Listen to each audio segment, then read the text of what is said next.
അപ്പൊ ഈ ഒരു ഒരുപാട് പരീക്ഷണങ്ങൾക്കൊക്കെ വിധേയായിട്ടുണ്ടല്ലോ. ശാരീരികമായിട്ടും മാനസികമായിട്ടൊക്കെ ഒരുപാട് ബുദ്ധിമുട്ടുകളും പ്രയാസങ്ങളൊക്കെ വന്നിട്ടുണ്ടല്ലോ. അപ്പൊ ശരിക്കും നമുക്കൊക്കെ എന്തെങ്കിലും ഇപ്പൊ ഒരു വിദ്യാർത്ഥിനി എന്നുള്ള നിലക്ക് തന്നെ നമുക്കൊക്കെ എന്തെങ്കിലും ചെറിയൊരു ബുദ്ധിമുട്ടോ പ്രയാസമൊക്കെ നമ്മൾ പഠിത്തത്തിലോ വിദ്യാഭ്യാസത്തിന്റെ കാര്യത്തിലോ എന്തെങ്കിലുമൊക്കെ വരുമ്പോഴത്തേക്ക് നമ്മളൊക്കെ തളർന്നു പോവാണ് ചെയ്യുക. അപ്പൊ ആ ഒരു സമയത്ത് ശരിക്കും റാബിയത്താനെ പറ്റിയിട്ട് അറിയുമ്പോഴും നിങ്ങളെ പറ്റി വായിക്കുമ്പോഴൊക്കെ നല്ല പ്രചോദനം കിട്ടലുണ്ട്. അപ്പൊ എങ്ങനെയാണ് ഈ ഒരു ബുദ്ധിമുട്ടിലൊക്കെ ഒരു മാനസികമായിട്ടുള്ള ഈ മനക്കരുത്ത് എങ്ങനെയാണ് നേടിയെടുത്തത്? മരണാനന്തരമാണ് ജീവിതമെന്ന് വിശ്വസിക്കുന്ന ആ ഒരു പ്രത്യയശാസ്ത്രം, അതിലെ ദൃഢമായ വിശ്വാസം. അതല്ലാതെ ഈ ഭൗതിക പ്രപഞ്ചത്തിൽ മുങ്ങിലയിച്ച മനസ്സുകൊണ്ട് യാതൊരു കാര്യവുമില്ല.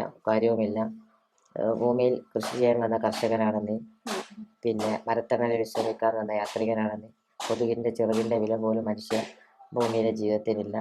പിന്നെ നിന്റെ കാലിൽ ധരിച്ചിരിക്കുന്ന ചെരുപ്പിൻ്റെ ബാറിനേക്കാൾ തൊട്ടടുത്ത് നിന്റെ മരണമുണ്ട്.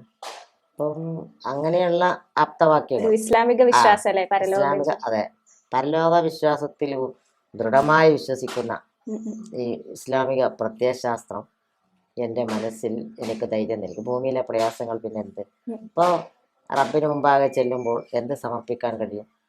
എനിക്ക് കാലുകളില്ലാത്തത് കൊണ്ട് പരിമിതിയുണ്ട്. മറ്റെല്ലാ സ്ത്രീകളെയും പോലെ അല്ലെങ്കിൽ ആരോഗ്യമുള്ള ആളുകളെ പോലെ ചെയ്തു തീർക്കാൻ പ്രയാസങ്ങളുള്ളത് കൊണ്ട് വിദ്യാഭ്യാസ മേഖലയിൽ പിന്നെ എനിക്ക് ചെയ്യാൻ കഴിഞ്ഞ കാര്യങ്ങൾ ഓരോന്നോരോന്നായി ചെയ്തുകൊണ്ടിങ്ങനെ